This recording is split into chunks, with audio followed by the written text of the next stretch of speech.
Shemai, Elite Dangerous Chums. This is another episode of View from a Bridge where I get into VR and I show you the ship interiors that are presently in game. So today we are in the mighty Krait Phantom.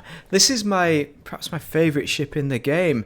Funny because I only have one of these in existence. I don't have any duplicates of this because I've just rebuilt this many times to make it many different things, and it has been in my explorer ship that I went from the first long distance exploration out to Sagittarius A, of course, and Colonia, but looking at it now in VR, it makes all the difference, and that's what this video is all about, to show you what VR offers you.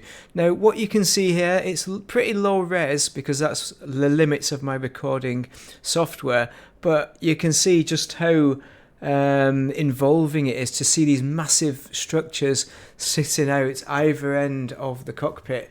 Now, yes, it restricts your view a bit, but it just looks so beautiful, so industrial. And the cockpit is, of course, amazing. You can see you can see the floor as well for doing planetary landings. You can see, of course, my own feet there. But if you look to the side, it's all red and that kind of business. If we just move it around a little bit, so let's have a look out. Can we look out to the rear a little bit? And oh, look at that! Now it's all lit up by the sun. So if we just move a little bit out of the sun, you'll be able to see that red, kind of reddy brown colour really show through.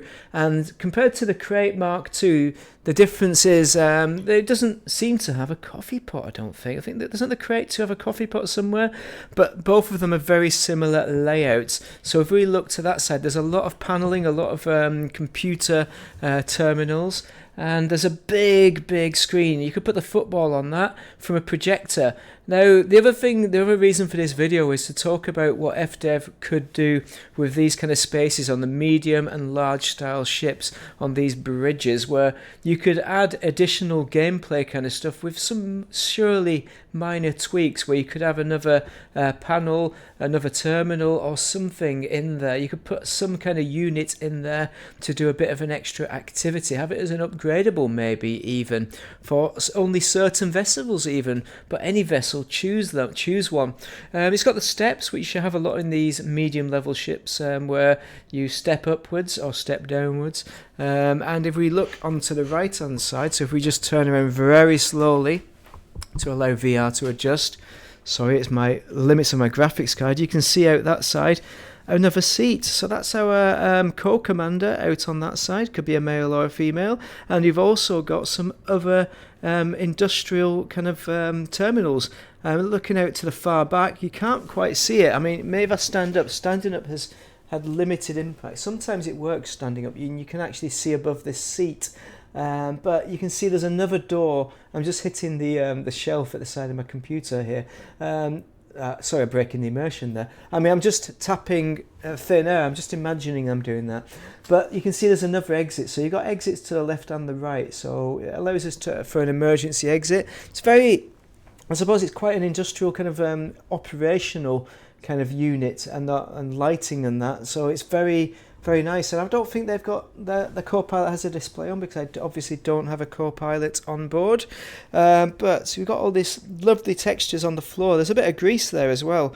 So I think I like the kind of worn kind of look to it. It's not so fresh and crisp, which is exactly what you want from an exploring ship. In fact, if you look up on the top, you can even see some enclosed cabling there, which is quite funny. It reminds me very much of the Anaconda. Some people don't like that about the Anaconda, but I do. You know, it gives you a bit of something, a bit of texture. So it's a marvellous bridge, it really is, and one of the best in the games for the kind of visibility, but also for what's behind the seat, which is, I think it's just phenomenal. They've put a lot of effort into this one. I think a lot of the large ships, I think maybe FDev got confused and thought, well, we don't know what to fill it with. but they've got all these terminals out back, which is far better and far more involved than any of the, many of the larger ships, like the Beluga and the Cutter. They just don't have any of that. And that big widescreen TV for the football or the ice hockey, whatever you're into, that is quite amazing as well. So one of my favourite ships in the game, if not my favourite, it's been the most useful ship in the game, I'm pretty sure of that, for getting all my materials gathering and all that kind of business, and for my exploring. But what a vessel, what a ship interior, and it's got lots of potential that could be used by FDev if they so choose, with all that space to introduce some kind of gameplay elements. I don't know what. Drop your comments below, because I don't have any particular demands for myself to use the ship interiors, because I'm most happy with them for flying the vessels and just getting to look around and getting extra visibility, which you'll know about if you have eyeball tracking. And the main reason for these videos is really to get people to buy VR, really, and give you a reason to test Elite Dangerous in VR and see a little bit of what it offers.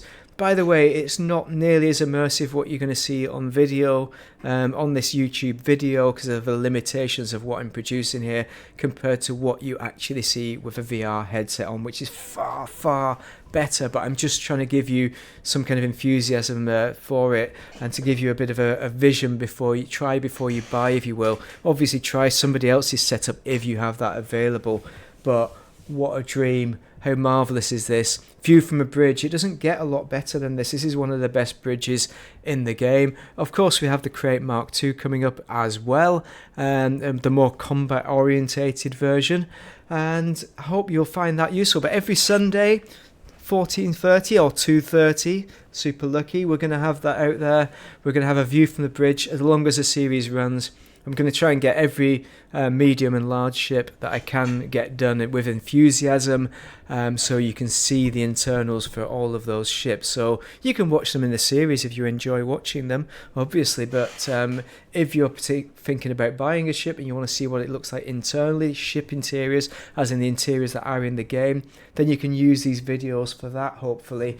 So any questions, drop them down below. I hope you found this useful. Thank you very much for watching, staying with me to the bitter end. I'm going to land it and get into my Krait 2 now. Thank you very much for watching, and have a most excellent day if you're playing Elite Dangerous.